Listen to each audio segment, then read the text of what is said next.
Hello everyone, प्रज्ञा empower studies में आपका स्वागत है।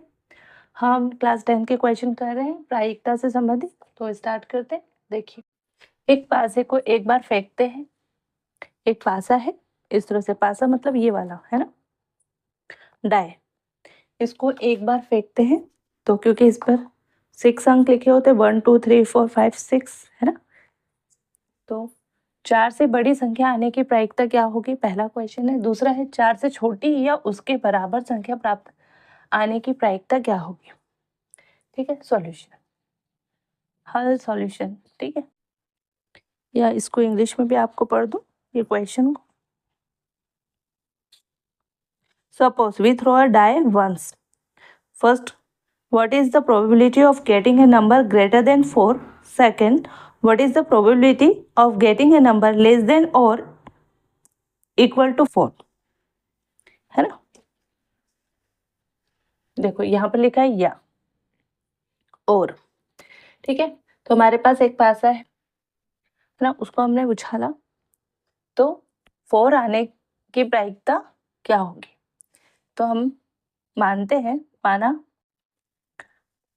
4 से बड़ी संख्या आने की घटना क्या है, ई है, ये मान लिया। Let E be the event getting a number greater than 4। E के अनुकूल परिणाम। देखिए, 4 से बड़ी संख्या, पासे में कितने अंक होते, 1 2 3 4 5 और 6। 4 से बड़ी यानी 5 और 6, 5 एंड 6 यही तो होंगे 4 से बड़े होने के अनुकूल परिणाम। तो 5 और 6। अतः ई के अनुकूल परिणामों की संख्या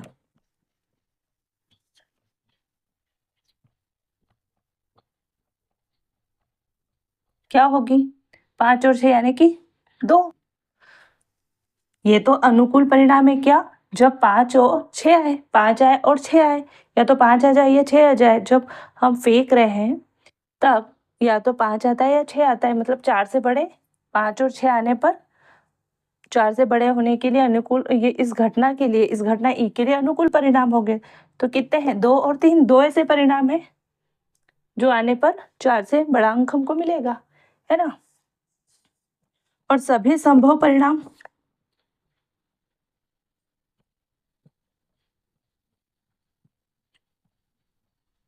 ऑल पॉसिबल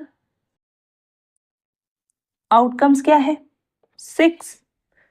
क्योंकि या तो एक आएगा, 2 3 4 5 या 6, इसी में से कुछ आएगा, है ना।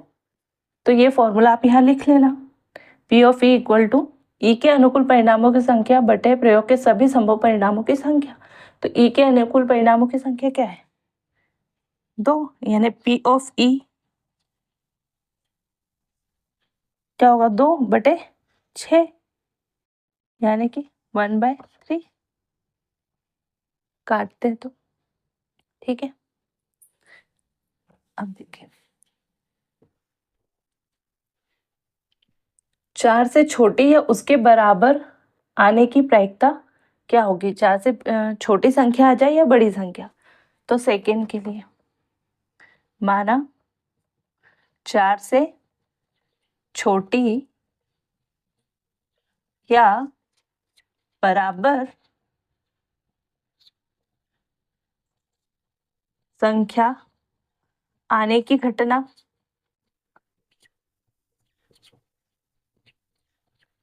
इस घटना को हमने नाम दिया F. Let F be the event getting a number less than और इक्वल टू 4। तो एफ के लिए अनुकूल परिणाम क्या हो गए?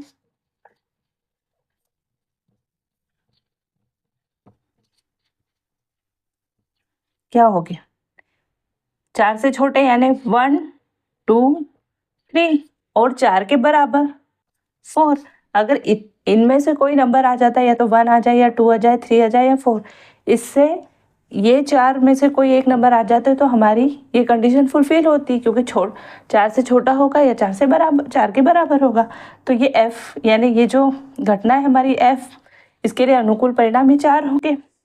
तो F के अनुकूल परिणामों की संख्या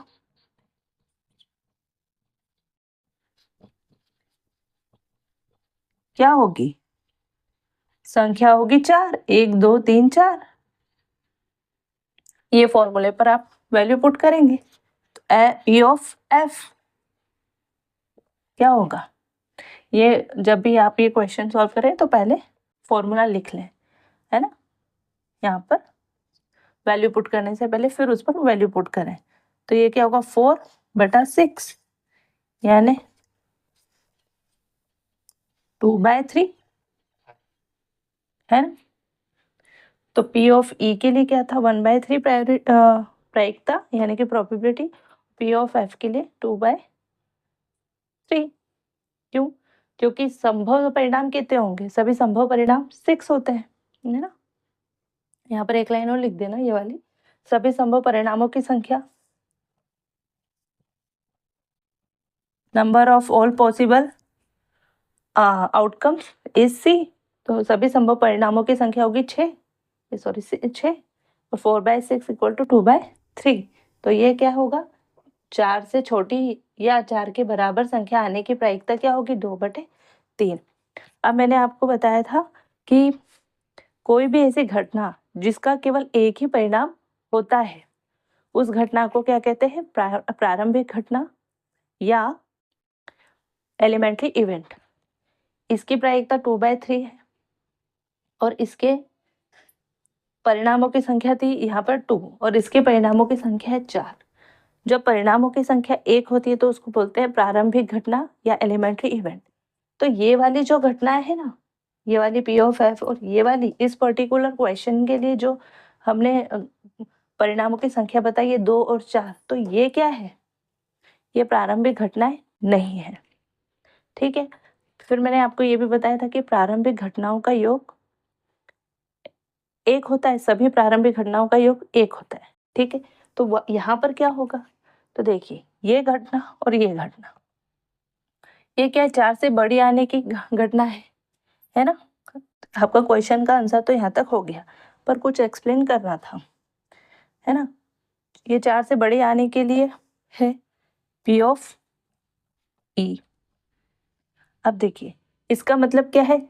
देखो, इसमें क्या है? 5 और 6। तो ये क्या है? जो 5 से बड़ी नहीं है वो सारी यहाँ पर है।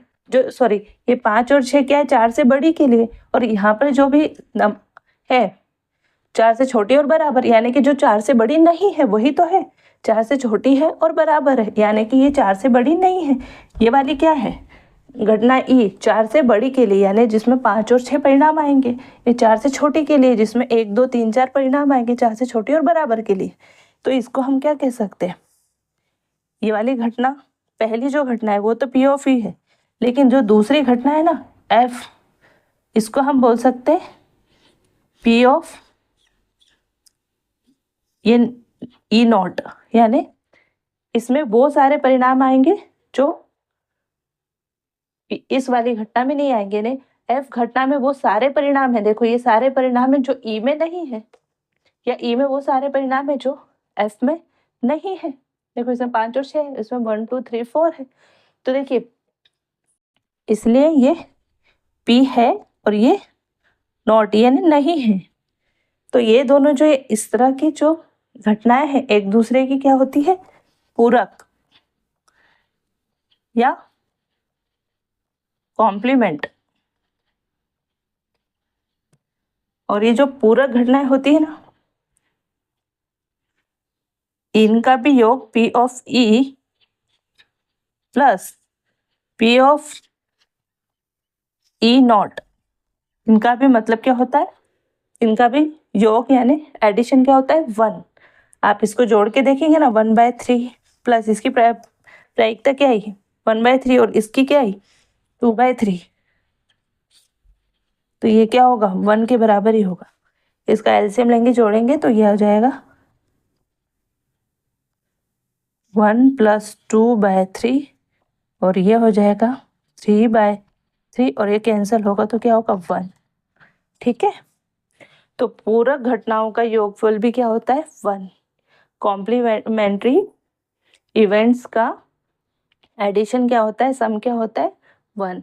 जैसे कि एलिमेंट्री इवेंट यानी प्रारंभिक घटनाओं का योग होता है 1, एलिमेंट्री इवेंट का सम होता है 1, वैसे ही कॉम्प्लीमेंट्री घटनाओं का सम भी होता है 1, यानी कॉम्प्लीमेंट्री इवेंट का एडिशन होता है सम 1 और पूरक कॉम्प्लीमेंट्री को बोलते हैं पूरक घटनाएं, तो पूरक घटनाओं का एडिशन भी योगफल भी होता है 1, जो मैंने आपको यहाँ बताया।